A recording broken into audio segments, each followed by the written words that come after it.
Vamos a estar estudiando hoy día el capítulo 16 del libro de los Hechos. ¿Por qué no abren su Biblia y me acompañan ahí todos? Capítulo 16 del libro de los Hechos.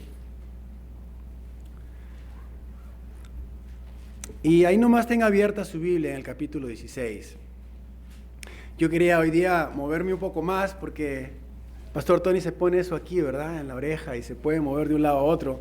Ahora estoy aquí, ya no me puedo mover porque lo tenían ahí, pero se desapareció. Pero el Señor tiene su propósito en todo, así que abra ahí, deje ahí su Biblia por un momento y quiero compartirles algo rápidamente a manera de introducción. Muy breve, cuando yo estaba chico, estaba en la escuela, había dos cosas que me encantaban hacer. La primera era hacer deporte, el fútbol era mi pasión, sigue siendo mi pasión, ¿verdad? Pero la segunda cosa que a mí me gustaba hacer era la historia. La historia era algo que a mí verdaderamente me fascinaba en la escuela. Si no hubiera habido historia y deporte, yo creo que no hubiese acabado la secundaria, le decimos nosotros.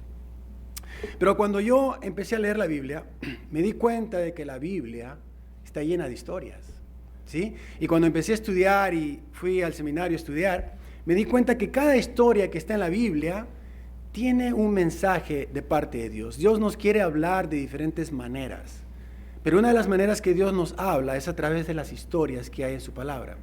Así que la historia de esta mañana tiene que ver con Pablo, ahí en el capítulo 16. Y Pablo va a iniciar su segundo viaje misionero. Él hizo 3 viajes misioneros, pero el segundo viaje misionero que él hizo, más o menos entre el año 49 al 52 después de Cristo, esos son más o menos unos 16 años después de la muerte del Señor Jesucristo. Pablo inicia su segundo viaje y él va a ser movido por el Espíritu Santo, a ser movido de la provincia de Galacia para ir por primera vez al continente europeo. Así que este es un pasaje muy, muy interesante, porque vamos a ver cómo el Evangelio va a ser llevado a Europa por primera vez. Y el Evangelio nos cuenta, nos dice aquí, que a Pablo se le mostró una visión de un varón macedonio. Ahí, vaya conmigo ahí a su Biblia, en el versículo 9 del capítulo 16, dice que a Pablo se le mostró una visión de noche de un varón macedonio.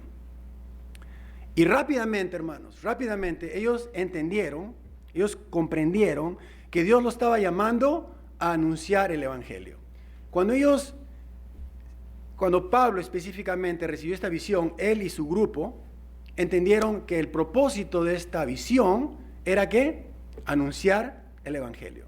Ellos no iban a ir a Europa, hermanos, de vacaciones, a conocer Europa, no. Por primera vez iban a pisar tierra europea, más exactamente la provincia de Macedonia. Recuerde usted que en aquel tiempo no existían los países, estaban divididos, todo Roma estaba en control, pero Roma había dividido todos los territorios, ¿en qué? En provincias. Así que ellos van a ir entonces por primera vez a una provincia llamada Macedonia. Y van a partir de Troas, que es un puerto en Asia Menor, van a salir de Troas y luego se van a embarcar pasando rumbo a Samotracia, que es una isla cerca a continente europeo, y dice que al día siguiente se van a embarcar en Neápolis, que es un puerto que ya está dentro de Europa, dentro de Macedonia. Y aunque Tesalónica y Anfípolis, que eran las ciudades más grandes que había en Macedonia, Pablo no va a esos lugares, sino que Pablo se va a dirigir a un lugar llamado Filipos, que es una colonia romana. Ahí va a empezar nuestra historia en esta mañana. Así que vamos a mirar el primer punto, vamos a leer los primeros 4 versículos. El punto número 1 es una mujer vendedora de púrpura. Lea conmigo ahí en los versículos del 13 al 15. Dice: y un día de reposo salimos fuera de la puerta junto al río, donde solía hacerse la oración. Y sentándonos, hablamos a las mujeres que se habían reunido. Versículo 14. Entonces una mujer llamada Lidia, vendedora de púrpura de la ciudad de Tiatira, que adoraba a Dios, estaba oyendo. Y el Señor abrió el corazón de ella para que estuviese atenta a lo que Pablo decía. Versículo 15. Y cuando fue bautizada y su familia, nos rogó diciendo: si habéis juzgado que yo sea fiel al Señor, entrar en mi casa y posad. Y nos obligó a quedarnos.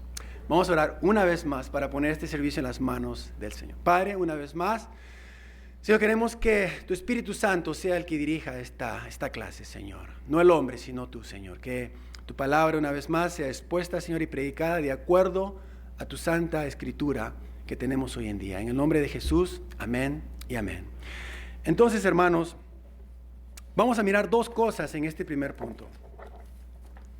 La primera cosa que vamos a ver es cómo Dios abre el entendimiento a través de su palabra. ¿Cuántos creemos que Dios puede abrir el entendimiento a través de su palabra? Yo creo personalmente que si su palabra no es expuesta a nosotros, el entendimiento de nosotros no puede ser abierto. Amén. Así que lea ahí una vez más en el 13, dice, y un día de reposo salimos fuera de la puerta junto al río, donde solía hacerse la oración, y sentándonos hablamos a las mujeres que se habían reunido. Mire, note aquí que la gente se estaba reuniendo, dice, el sábado, que era el día de los judíos, ¿verdad? El día del reposo.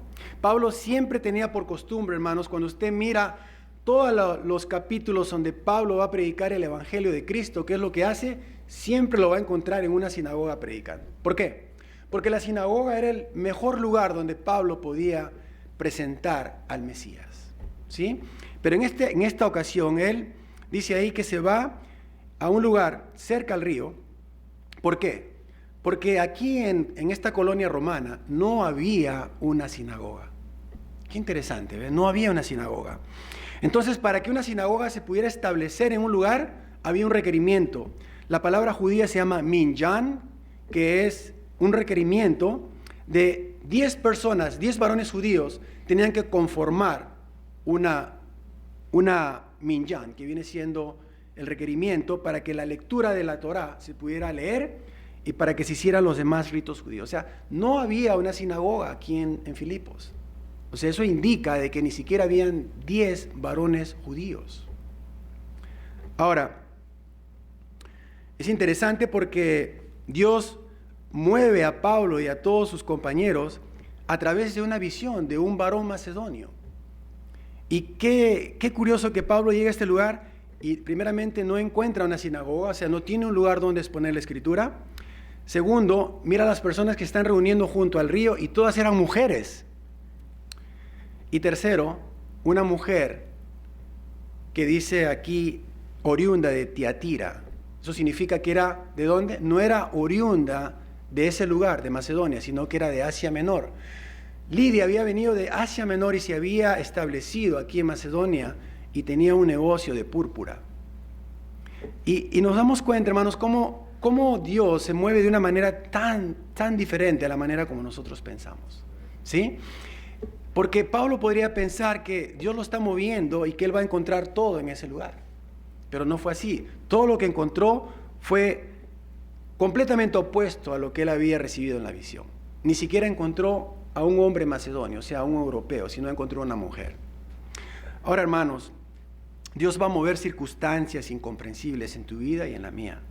Y te va a llevar a lugares donde tú ni siquiera nunca hubieses pensado estar. Dios quiere llevarte a un lugar donde Él quiere empezar una nueva obra, ¿sí?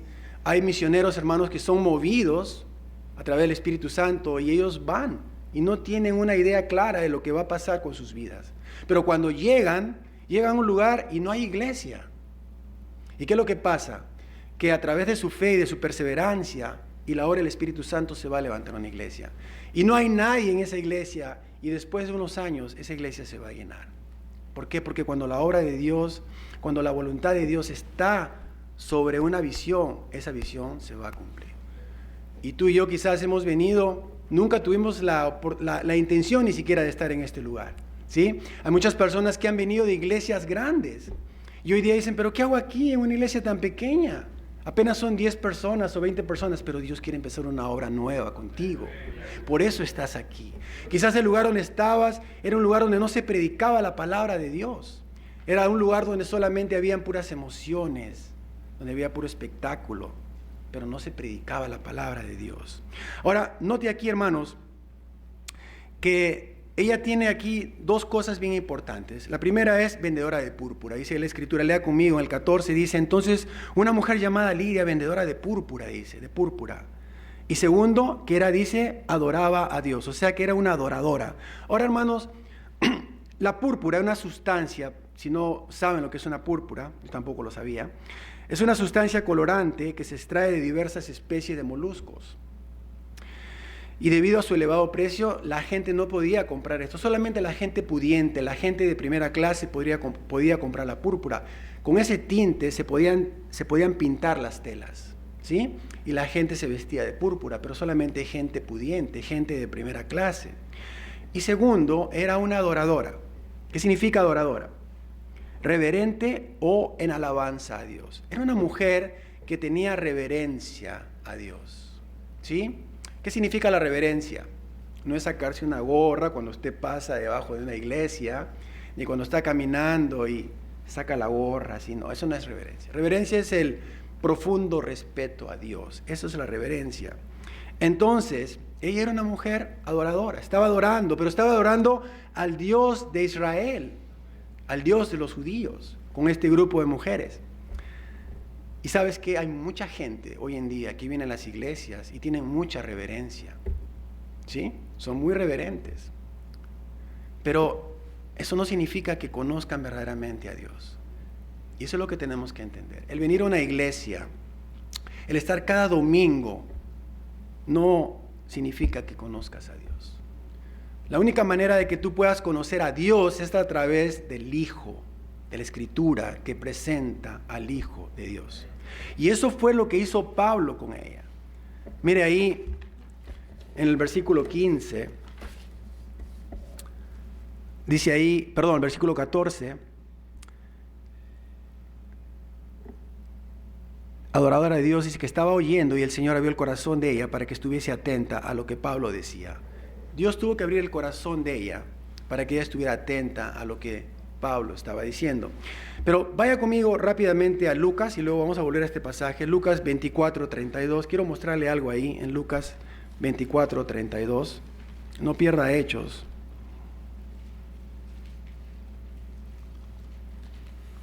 Lucas 24:32.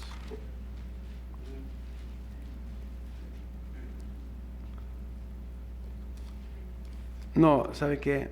Tengo el pasaje equivocado aquí. Sí, está bien, es 24:32, está muy bien. Sí, está muy bien. Dice, ¿estamos ahí?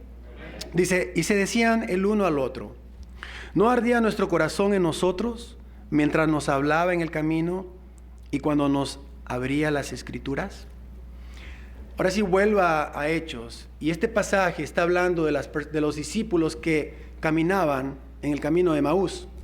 Estos discípulos habían salido, iban caminando sin esperanza, abatidos porque pensaban que el Señor no había resucitado.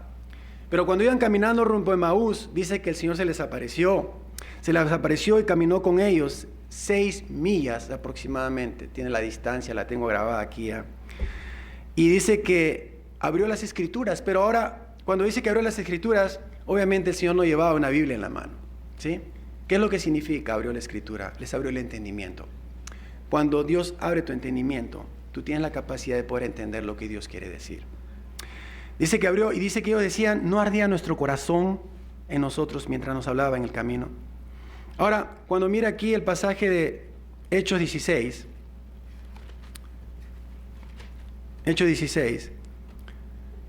dice para que ella estuviera atenta. Ella estaba oyendo, hermanos, estaba oyendo. Pero dice que el Señor tuvo que abrir su corazón para que estuviera atenta. La palabra estuviese atenta viene del griego prosejo, que significa guardar. Significa que ella recibió lo que Pablo estaba diciendo. ¿Para qué? Para ponerlo en práctica. Ella ya estaba oyendo. El Señor no abrió su corazón para que ella prestara atención. No. Lo que la Escritura está diciendo es que ella estaba oyendo, Dios abrió el corazón, o sea, abrió su entendimiento. ¿Para qué? Para que estuviera atenta, o sea, para que pudiera guardar la palabra en su corazón, para poderla poner en práctica. La aplicación práctica para nosotros es que cuando tú vienes a la iglesia solamente a escuchar un sermón, cuando vienes a la iglesia solamente a escuchar al pastor, todavía tu entendimiento no ha sido abierto. Todavía tu entendimiento está cerrado. Hay gente que viene a la iglesia y está pensando en qué es lo que va a hacer Antes que termine el servicio ya están pensando en lo que van a hacer en su casa. Hay gente que viene a la iglesia y están conversando cuando la escritura está siendo expuesta. Hay gente que viene a la iglesia y está con el teléfono marcándole a la amiga o al amigo cuando la escritura está siendo expuesta. Tu entendimiento todavía no ha sido abierto. Tenemos que orar para que el entendimiento de nosotros sea abierto. La pregunta esta mañana para ti es: ¿cómo está tu corazón esta tarde cuando se abre la escritura y escuchas la palabra? ¿Qué es lo que la palabra produce en tu corazón cuando la palabra de Dios es expuesta, cuando es abierta? ¿Qué es lo que sientes en tu corazón? No estamos aquí por sentimientos, yo entiendo eso. Pero ¿qué pasa en tu corazón? Los discípulos decían que sentían que su corazón ardía cuando fueron expuestos a la palabra. ¿Produce eso la palabra en tu vida? Si no lo produce, quizás tu entendimiento todavía no ha sido abierto. Segunda cosa, Dios produce fidelidad cuando entendemos su palabra. ¿Sí? Eso es algo muy importante que tenemos que entender, la fidelidad. Y eso solamente lo puede producir Dios en nosotros. Nosotros no somos fieles, somos infieles. Él permanece fiel. Pero somos llamados a responder con fidelidad al Señor.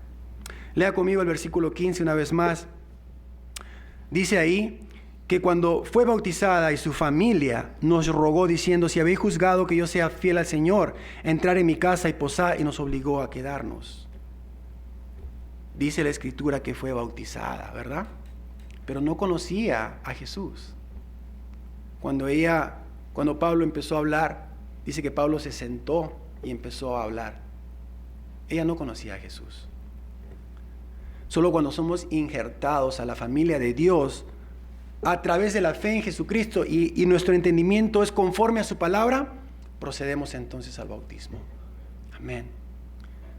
No concibo en mi mente un cristiano que dice que cree en Jesucristo y no ha sido bautizado. Eso no tiene para mí ningún sentido.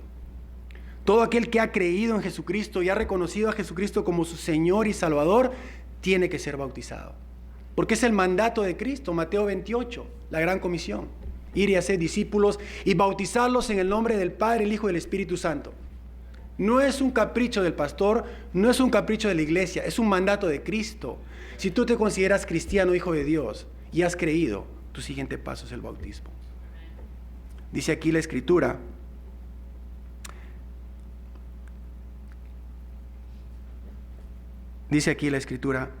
ya no veo, ya me estoy quedando ciego. Así que los que recibieron su palabra, dice, fueron bautizados. Si usted va a Hechos 2:41,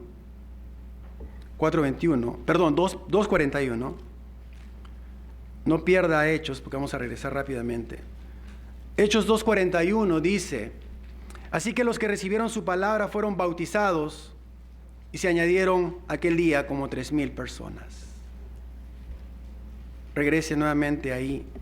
Dice que los que recibieron, ¿qué? ¿Qué cosa hicieron? Se bautizaron.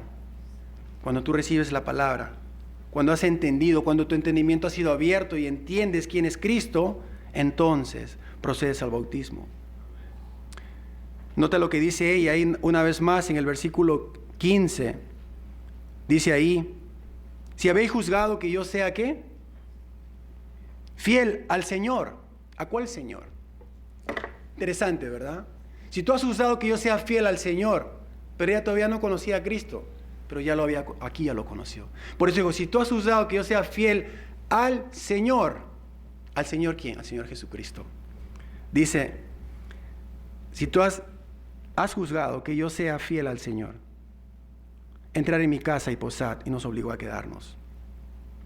Dice Pedro en su primer mensaje a los judíos: sepa pues ciertísimamente toda la casa de Israel, dice, a ese Jesús que vosotros crucificaste, y Dios lo ha hecho Señor y Cristo. Dios lo ha hecho. Dicen los testigos de Jehová: ¿por qué le decimos Señor a Jesús? Porque la palabra lo dice. Dios le ha hecho Señor y Cristo.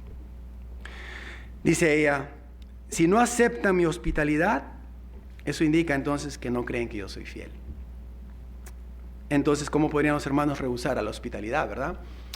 Ella era una mujer pudiente, una mujer de negocios, vendedora de púrpura, dice la Escritura. Cuando ella fue bautizada, creyó en el Señor Jesús, ¿qué es lo que pasó en ella? Automáticamente tuvo ese don espiritual que tiene una persona, ese don de ser fiel, de poder darle a otras personas. Ella le dijo a ellos que se quedaran, que posaran con ella aquella tarde o aquella mañana, no sé a qué horas pasaría eso. Pero ella los invitó y Pablo, Silas, Timoteo no quisieron porque eran hombres humildes. Pero ella le dice, si verdaderamente has creído en mi bautizo, si tú crees que mi conversión es genuina, entonces quédate a posar en mi casa. Y ellos se quedaron con ella. Ahora, en Romanos 12:8, no tiene que ir ahí, lo voy a leer rápido. Dice, el que exhorta en la exhortación, el que reparte con liberalidad, el que preside con solicitud, el que hace misericordia con alegría. Son los dones espirituales que están en Romanos capítulo 12, si usted puede leer ahí todos los dones. Uno de los dones espirituales que Dios da es repartir con liberalidad. O sea, una persona que verdaderamente siente ese llamado, tiene ese don de poder darle a otra persona. Si tú tienes la capacidad de darle a alguien, si tú tienes la capacidad y las condiciones para ayudar a alguien, lo vas a hacer. ¿Por qué? Porque Dios lo va a poner en tu corazón. Eso fue lo que pasó con Lidia. Ahora, vamos al segundo punto. Una mujer poseída por un espíritu de adivinación. Vuelvo ahí al pasaje, lea conmigo ahí. Dice, aconteció que mientras íbamos a la oración, nos salió al encuentro una muchacha que tenía un espíritu de adivinación, la cual le daba gran ganancia a sus amos adivinando. Esta, siguiendo a Pablo y a nosotros, daba voces diciendo, estos hombres son siervos del Dios Altísimo, quienes os anuncian el camino de salvación. Y esto lo hacía por muchos días, mas desagradando a Pablo, este volvió y dijo al Espíritu, te mando en el nombre de Jesucristo que salgas de ella, y salió en aquella misma hora. Ahora, hermanos, solo en el nombre de Jesucristo podemos ser liberados de este pecado. Solo en el nombre de Jesucristo. La posesión demoníaca es algo que hasta el día de hoy se sigue dando. Pero vamos a explicar esto. Dice la Escritura que se le apareció una muchacha que tenía un espíritu de adivinación, ¿verdad? Y daba muchas ganancias a aquellos que la tenían como esclava, ¿verdad? Deuteronomios 18:10 es bien claro en esto, y yo quiero ir ahí rápidamente. Lo voy a leer, solamente tome notas. Dice ahí, no sea hallado en ti quien haga pasar a su hijo o a su hija por el fuego, ni quien practique adivinación, ni agorero, ni sortílego, ni hechicero. Versículo 11 dice, ni encantador, ni adivino, ni mago, ni quien consulte a los muertos, ni a Walter Mercado. Walter Mercado. Nada de eso, hermano, ni a Walter Mercado. O sea que ya ni lo escuche, porque eso también, Dios no quiere eso, ¿verdad? Ahora, dice aquí sortílego. El sortílego tiene que ver con el ocultismo. Para los que no entienden esa palabra, sortílego es ocultismo, o hechicero también. Y agorero significa vidente. Esas personas que son videntes, personas que le dicen qué es lo que pasó hace 40 años atrás o 100 años atrás, ¿verdad? Esos son videntes. El Señor es claro en su palabra, que no participemos con nada de estas cosas, ¿verdad? Ahora, nada de santa muerte, por favor, hermanos. La santa muerte, porque ni santa es. ¿Cómo le van a decir santa muerte? ¿Ah? ¿De dónde salió eso? ¿De dónde me sacaron que la muerte es santa? No la han canonizado todavía para que sea santa. ¿Cómo va a ser santa? No, hermanos. Ni tampoco pan de muerto, ni nada de esas cosas. Yo no quiero esas cosas. Pero tampoco no caigamos en el legalismo. Le voy a contar una historia rápidamente. La iglesia que yo asisto, Calvary Church, el pastor Armando Reyes invitó a un muchacho que hace esos truquitos con los globos. ¿Has visto esos globos largos, verdad? Y los dobla y hace muñequitos, hace perritos, hace payasitos. Y estaba entregándole a los niños, ¿no? Haciendo trucos. Y al pastor lo acusaron de traer brujos a la iglesia. ¿Cómo ve? No, el pastor Armando anda trayendo hechiceros a la iglesia. Mira, eso dice Dios que eso no debe ser. No, hermanos, no caigamos en el error. Entendamos la Escritura para poder tener entendimiento de lo que Dios quiere.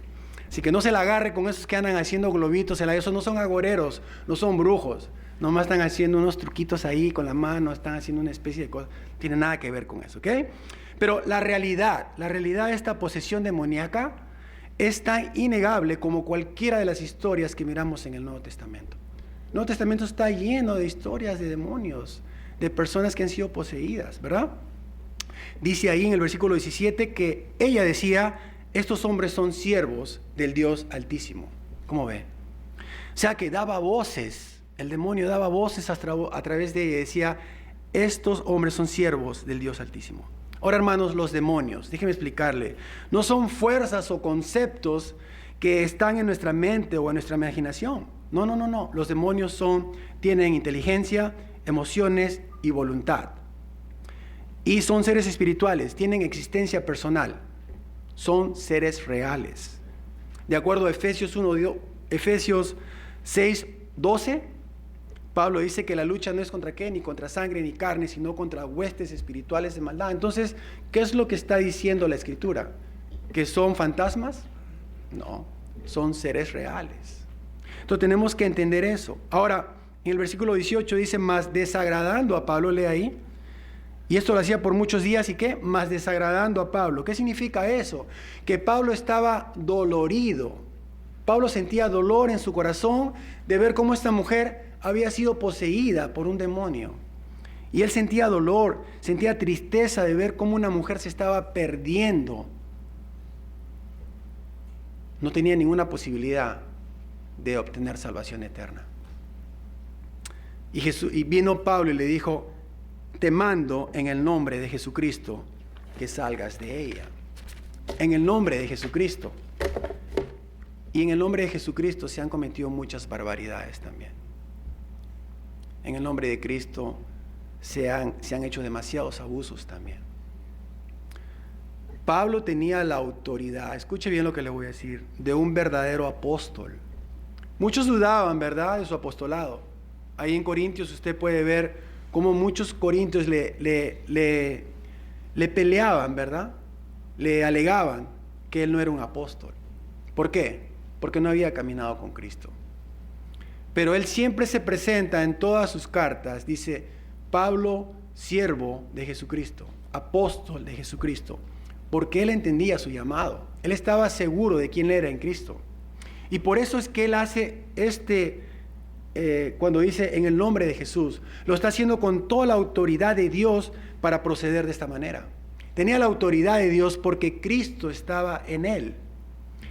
Vamos a mirar dos pasajes rápidamente. Lucas 8:29. No pierda Hechos. Vaya a Lucas 8:29 y luego vamos a ir a Marcos 16. Lucas 8:29. Vamos a leer ahí. Vamos a mirar un ejemplo de un hombre que estaba también poseído. 8:29. Dice ahí, porque mandaba el espíritu inmundo que saliese del hombre, pues hacía mucho tiempo que se había apoderado de él, y le ataban con cadenas y grillos, pero rompiendo las cadenas era, dice, impelido por el demonio a los desiertos.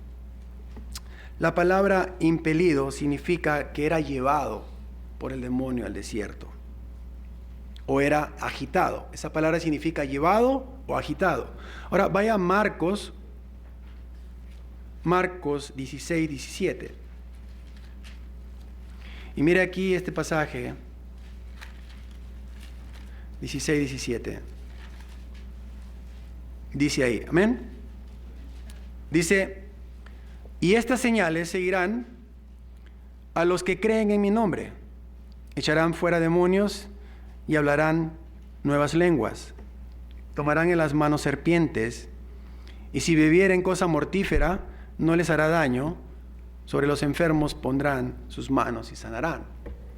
Ahora, esto lo está diciendo Jesús, ¿verdad?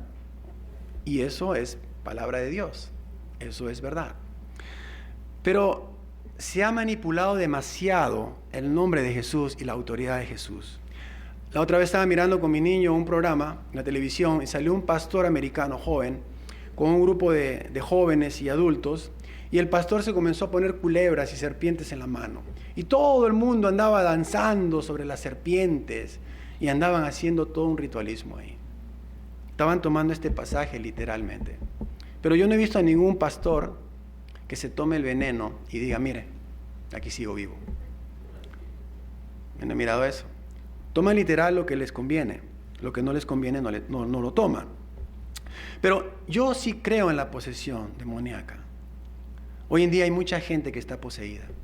Están poseídas de alcoholismo, de prostitución, de drogas, de falsas doctrinas y necesitan ser liberados.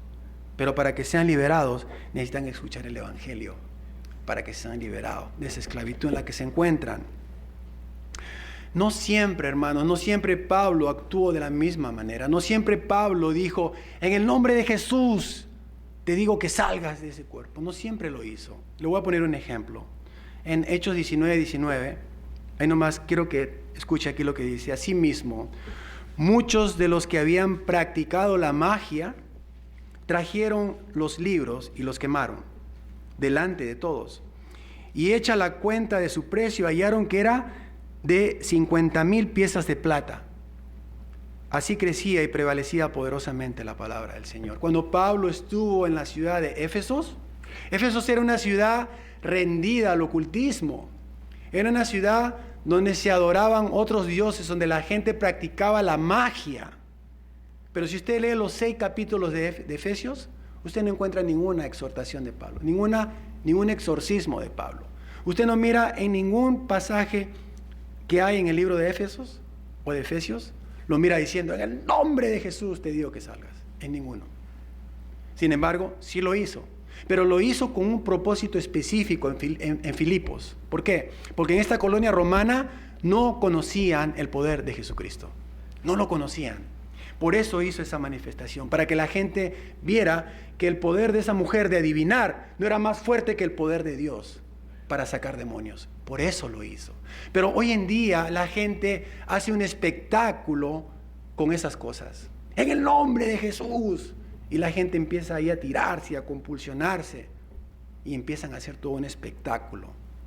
Sacan del contexto la palabra de Dios. Amén. Entonces, vuelvo ahí a Hechos 16. Y vamos a ver que testificar en el nombre de Jesús acarrea sufrimiento. Sí, Pablo está aquí en esta ciudad, en esta colonia romana, y está testificando de Cristo. Pero el testificar de Cristo le va a traer ciertos problemas. Y eso es lo que muchos no queremos, ¿verdad? Muchos queremos venir a la iglesia, hacer un poco de comunión, pasarla bien, ¿verdad? Pero no queremos testificar. ¿Por qué? Porque el testificar nos trae problemas. Nos trae problemas. Vas a perder amigos, vas a perder familiares por testificar de Cristo.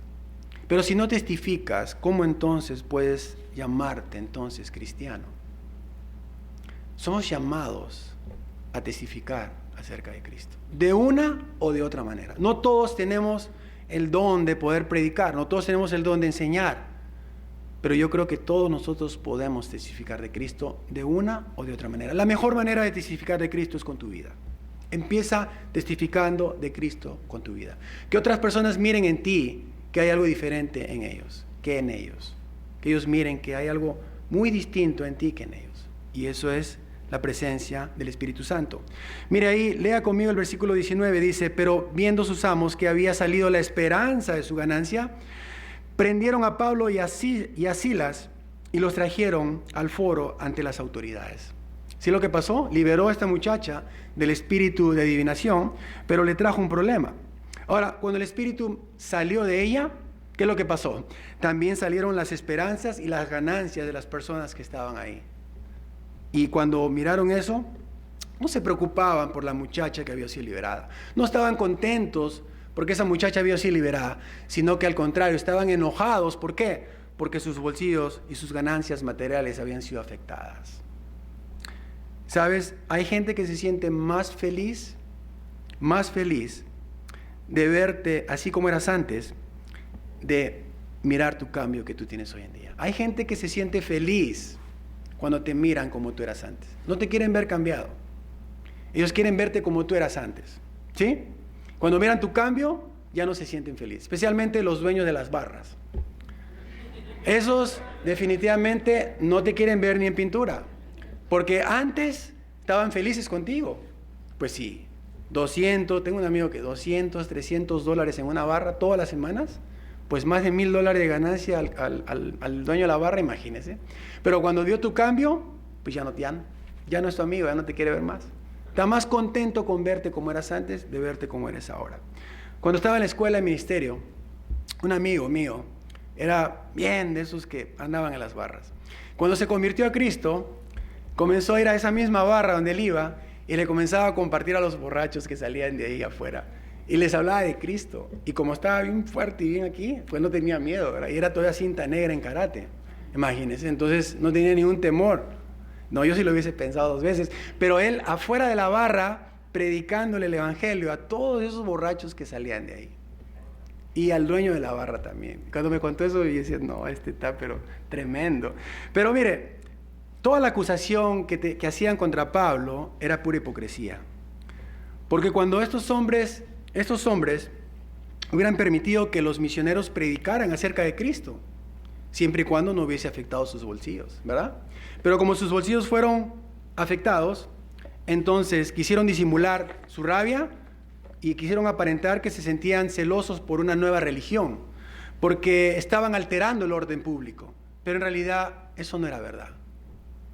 Ellos estaban enojados con Pablo porque eso había afectado sus ganancias.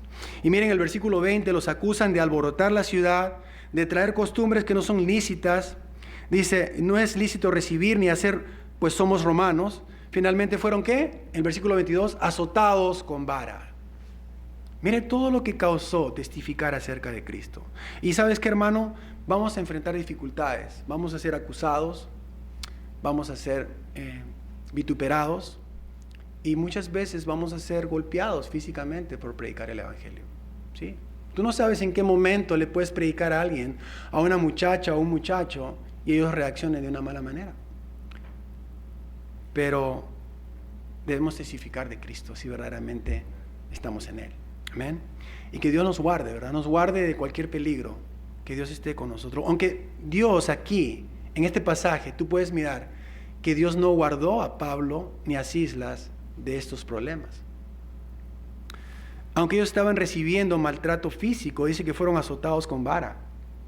Sin embargo, tú puedes mirar cómo a través del dolor y de las dificultades que él estaba pasando, Dios seguía siendo glorificado. O sea, ellos nunca se quejaron y dijeron, Dios mío, ¿por qué me estás haciendo esto? ¿Por qué permites que esto me pase? No se quejaron. Al contrario, seguían dando gloria a Dios. Mire, vaya ahí al tercer punto de esta tarde. Un carcelero que experimentó el regalo de la salvación. Tercer punto. Vamos a leer ahí del versículo 23 al 33. Dice ahí, después de haberles azotado mucho, los echaron en la cárcel mandando al carcelero que los guardase con seguridad, el cual recibido este mandato, los metió en el calabozo de más adentro y les aseguró los pies en el cepo. Pero a medianoche, orando, Pablo y Silas cantaban himnos a Dios y los presos los oían. Entonces sobrevino de repente un terremoto, de tal manera que los cimientos de la cárcel se sacudían y al instante se abrieron todas las puertas y las cadenas de todos se soltaron. Despertando el carcelero y viendo abiertas las puertas de la cárcel, sacó la espada y se iba a matar pensando que los presos habían huido. Mas Pablo clamó a gran voz diciendo, no te hagas ningún mal, pues todos estamos aquí. Entonces, pidiendo luz, se precipitó adentro y temblando se postró a los pies de Pablo y Silas y sacándolos les dijo, señores, ¿qué debo de hacer para ser salvo? Ellos dijeron, cree en el Señor Jesucristo y serás salvo tú y toda tu casa. Y le hablaron la palabra del Señor a él y a todos los que estaban en su casa. Y él, tomándolos en aquella misma hora de la noche, les lavó las heridas y enseguida se bautizó con todos los suyos. Entonces, hermanos, desconocer a Cristo produce una vida sin esperanza. Una vida vacía y sin esperanza. Eso es lo que produce cuando no conocemos a Cristo. Ahora, vamos a estar mirando aquí la historia de este carcelero. ¿Qué dice primeramente? ¿Qué fue lo que hizo el carcelero después que fueron azotados? Dice que los metió en el calabozo de más adentro, ahí en el versículo 24. ¿Sabe lo que significa el calabozo de más adentro? Que los metió en un lugar, en el lugar más feo, en el lugar más oscuro, en el lugar donde las cadenas se oxidaban, unas cárceles pestilentes, celdas húmedas, donde no había ni siquiera luz. Esas eran las cárceles de más adentro. Ahí los pusieron. Y no solamente eso, sino que dice que los pusieron en un instrumento que se llama el cepo. ¿Sabe lo que significa eso? Le voy a explicar. Era un instrumento de madera que tenía 2 huecos aquí y 2 huecos abajo. Y metían las manos y los pies y la cabeza ahí.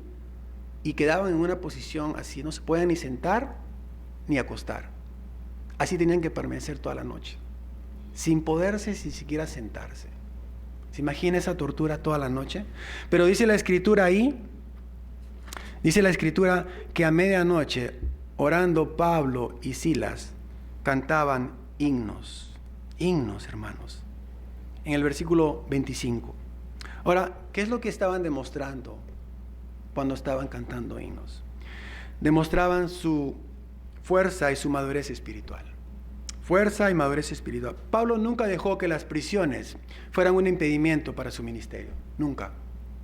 Aunque él estaba en la cárcel y estaba preso, seguía siendo libre espiritualmente. Amén. Y Filipenses 4:3 se lo voy a leer. Todo lo puedo en Cristo que me fortalece. Efesios 6:10. Por lo demás, hermanos míos, fortaleceos que en el Señor y en el poder de su fuerza. Entonces, el cristiano, hermanos, está llamado ¿a qué entonces? A fortalecerse.